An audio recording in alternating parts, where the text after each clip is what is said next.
नमस्कार दोस्तों, town hall times में आप सभी का एक बार फिर से बहुत बहुत स्वागत है। और जैसा कि आप जानते हैं कि हम देश और समाज से जुड़े हुए ऐसे ज्वलंत मुद्दे लेकर आते हैं कि जो हमारे और आपके सभी के सभी देशवासियों के जीवन को सीधे सीधे रूप से प्रभावित करते हैं।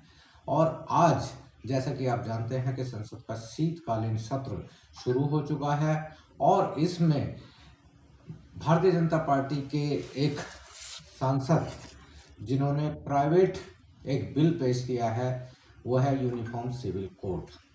ये वैसे कमाल की बात है कि अभी पिछले चुनाव में यानी हिमाचल प्रदेश, गुजरात और हर जगह ये कहते आ रहे थे कि हम अगर हमारी सरकार बनेगी तो हम यूनिफॉर्म सिविल कोड राज्य में लाएंगे, इंट्रोड्यूस करेंगे। जबकि ये मसला दोस्तों मैं आपको बता दूं, सिविल कोड बनाना या आईपीसी बनाना ये राज्य सरकारों का काम नहीं होता है बल्कि केंद्र सरकार का काम होता है। और जैसे कि आज प्राइवेट बिल के रूप में पेश किया गया है इस बिल को, तो इस बिल को भी भारतीय जनता पार्टी की तरफ से आना चाहिए था, ना कि एक उनके किसी मेंबर की तरफ से। वैसे संविधान में ये प्रावधान है कि कोई भी अगर सदस्य चाहे तो इस तरह का बिल ला सकता है कि वो अपना किसी समस्या को सुलझाने के लिए या उसको हो सकता है ध्यान आकर्षित करने के लिए उस तरह का बिल ला सकते हैं। संविधान में इस तरह का प्रावधान भी है। जैसा कि मीडिया में अब चर्चा का विषय बन चुका है, लोगों की धड़कनें फिर तेज हो गई हैं, लोगों के दिमाग में फिर तनाव आ गया है कि ये यूनिफॉर्म सिविल कोड है क्या।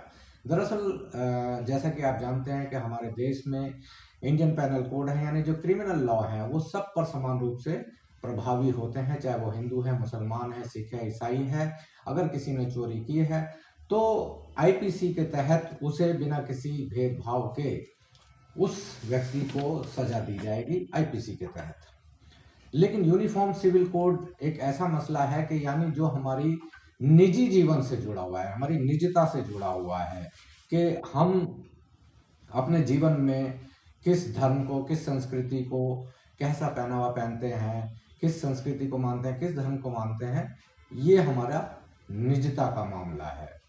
लेकिन भारतीय जनता पार्टी के लोग ये कह रहे हैं या उनका कहना है कि जब देश में समान एक आईपीसी है, जब वो आईपीसी को मानते हैं तो सिविल कोड को क्यों नहीं मानते।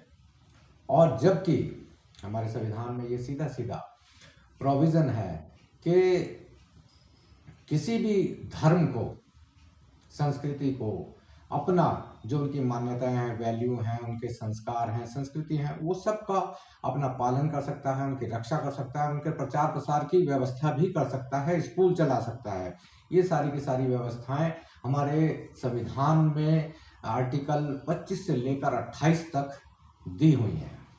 जो लोग यूनिफॉर्म सिविल कोड का विरोध कर रहे हैं उनका ये कहना है कि ये जो कानून है ये देश के जो हमारा संविधान है उसकी मूल भावनाओं के खिलाफ है।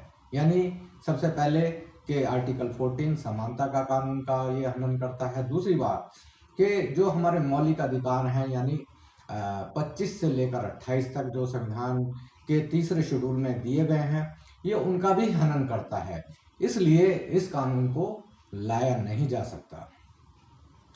लेकिन जो भारतीय जनता पार्टी के प्रवक्ता या जो इस कानून के समर्थक हैं वो ये कहते हैं कि हमारे संविधान में ही इस तरह की व्यवस्था की गई है कि हम देश में यूनिफॉर्म सिविल कोड ला सकते हैं। वो हवाला देते हैं संविधान के नीति निर्देशक तत्वों का, यानी डायरेक्टिव प्रिंसिपल्स का। जो इन प्रिंसिपल्स में जो सेक्शन 44 है उसमें ये कहा गया है कि आने वाले समय में या सरकारें हैं वो एक यूनिफॉर्म सिविल कोड की तरफ आगे लाने का प्रयास करेंगी। लेकिन दोस्तों इसमें एक खास बात ये है, ये जो 44 है ये नीति निर्देशक तत्व है जो कि एक तरीके से नैतिकता के आधार पर है। नैतिकता के आधार पर है कि सरकारें ऐसा करेंगी, ऐसी भावना के साथ में कहा गया है कि जिसको कि इन नीति निर्देशक तत्वों के आधार पर हम किसी भी बात को कोर्ट में चैलेंज नहीं कर सकते।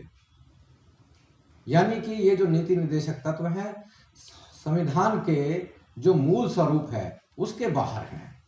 इसके अलावा जो इस चीज का विरोध करते हैं वो ये भी कहते हैं कि हम नीति निर्देशक तत्वों का या सिर्फ एक सेक्शन का हवाला दे रहे हैं, लेकिन जो पूरा का पूरा संविधान है हमारे देश का समानता के ऊपर, ये उसके ऊपर क्यों नहीं बात करते हैं। देश में जाति व्यवस्था है, धर्म व्यवस्था है, कितने धर्म के नाम पर, जाति के नाम पर कितने उत्पीड़न हो रहे हैं, ये उन पर तो कभी बात नहीं करते हैं। लेकिन यूनिफॉर्म सिविल कोड से इनका फायदा हो रहा है तो ये उसकी बात कर रहे हैं। दोस्तों, इसमें सोचने वाली एक बात ये भी है कि हमारे देश में अगर कोई भारतीय मूल का व्यक्ति विदेशों में, मतलब दुनिया के किसी भी देश में अगर वो कोई भी संवैधानिक पद को हासिल करता है तो हमारे देश में बहुत खुशी मनाई जाती है। या इस तरह के लोग जो यूनिफॉर्म सिविल कोड की बात करते हैं वो लोग बहुत खुश होते हैं। जैसे इंग्लैंड में आप देख लीजिए, ऋषि सुनक प्राइम मिनिस्टर बन गए तो वहाँ पर इस देश में मतलब कि बहुत खुशी मनाई गई। वैसे खुशी मनानी भी चाहिए, ऐसी कोई बुराई भी नहीं है खुशी मनाने में। कमला हैरिस अमेरिका में वाइस प्रेसिडेंट बनी, वहाँ बहुत सारे इस तरह के लोग, भारतीय मूल के लोग जजेस बनते हैं और बहुत सारे टॉप ऑफिशियल्स वहाँ पर बनते रहते हैं। कनाडा में जब हरजीत सिंह बैंस कनाडा के रक्षा मंत्री बने तो देश में बहुत खुशी मनाई गई। ये तो बहुत अच्छी बात है। लेकिन सवाल ये आता है कि दोस्तों कि जब यही लोग, बात राहुल गांधी की आती है, प्रियंका गांधी की आती है या कांग्रेस से लड़ने की बात आती है, तो फिर ये विदेश विदेशी का नारा क्यों देने लग जाते हैं। दूसरी बात कि यही लोग जब विदेशों में होते हैं तो अमेरिका में होते हैं तो बोलते हैं जी हमको डाइवर्सिटी चाहिए, हमको डाइवर्सिटी चाहिए, हमको इक्वेलिटी चाहिए, हमको आरक्षण चाहिए, रिजर्वेशन चाहिए, एम्प्लॉयमेंट इक्विटी चाहिए। ये वहां पर आप जाकर देखिए कि बहुत ज्यादा इस तरह का डाइवर्सिटी पर बात होती है, वहां पर एम्प्लॉयमेंट इक्विटी पर बात होती है। और वहीं पर ही एक चीज और देखने में आती है कि वहीं पर ही अमेरिका में भी, इंग्लैंड में भी ये अपने ही लोगों के खिलाफ षड्यंत्र भी रच रहे होते हैं। यानी जो जाति की समस्या यहाँ भारत में है वो इंग्लैंड में भी है, वो अमेरिका में भी है। उन देशों में वहां की सरकारों को जातिगत भेदभाव को रोकने के लिए कानून तक बनाने पड़े हैं। तो जब अपने देश की बात आती है तो आप बहुत ही रिजर्व हो जाते हैं, और जब विदेशों की बात आती है तब आप बहुत ही खुले दिल के हो जाते हैं। तो दोस्तों के ये जो हमारे संविधान की मूल भावनाएं हैं, ये इनके खिलाफ जा जाकर काम करना, ये उन लोगों का कहना है जो यूनिफॉर्म सिविल कोड के खिलाफ है। उनका ये भी कहना है कि जब से भारतीय जनता पार्टी की, नरेंद्र मोदी की सरकार बनी है तब से लगातार संविधान पर हमले हो रहे हैं। यानी जो नागरिकता कानून बना था उसमें भी जो सेक्शन 6 है उसमें ये था कि भाई जो नेपाल, बांग्लादेश, श्रीलंका, इधर से आए हुए जो लोग हैं उनको भारत की नागरिकता मिल जाएगी सिवाय मुसलमानों को छोड़कर।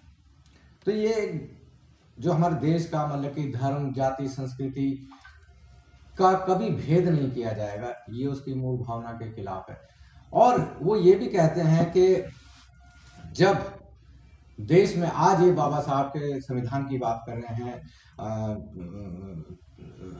बाबा साहब चिल्ला रहे हैं, डॉक्टर अंबेडकर चिल्ला रहे हैं कि हमारा देश संविधान से चलेगा, तो जब यही संविधान की बात उस वक्त में कहाँ चली जाती है कि जब इन्हीं के ही बहुत सारे जो आउटफिट्स हैं, इस तरह की जो फंडामेंटलिस्ट आउटफिट हैं, जब वो संविधान जलाती हैं, या खुद ही आरएसएस के जो इनका हेडक्वार्टर है वहाँ पर ये लोग तिरंगा नहीं लहराते थे, तो उस वक्त में ये लोग संविधान की बातें क्यों नहीं करते हैं। या आज इनका अपना काम है, या ये इस बात को लाना चाहते हैं, या इस बात के जरिए एक देश में तनाव पैदा करना चाहते हैं, और उसका सीधा सीधा मकसद और कुछ नहीं होता दोस्तों, सीधा सीधा एक पॉलिटिक्स होता है, राजनीति होता है, वोट बैंक बढ़ाया जाए और बाकी सब भूल जाया जाए।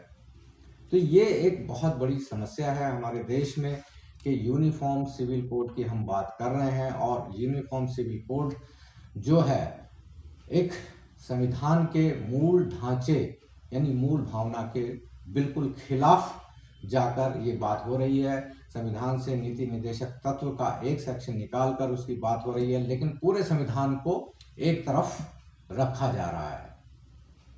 तो यानी संविधान में जो और बहुत सारी बातें हैं, यानी फंडामेंटल ड्यूटीज हैं हमारी, उनको कौन पूरा करेगा? हम अधिकारों की, फंडामेंटल राइट्स की बात कर लेते हैं, लेकिन हम फंडामेंटल ड्यूटीज की क्यों नहीं बात करते हैं?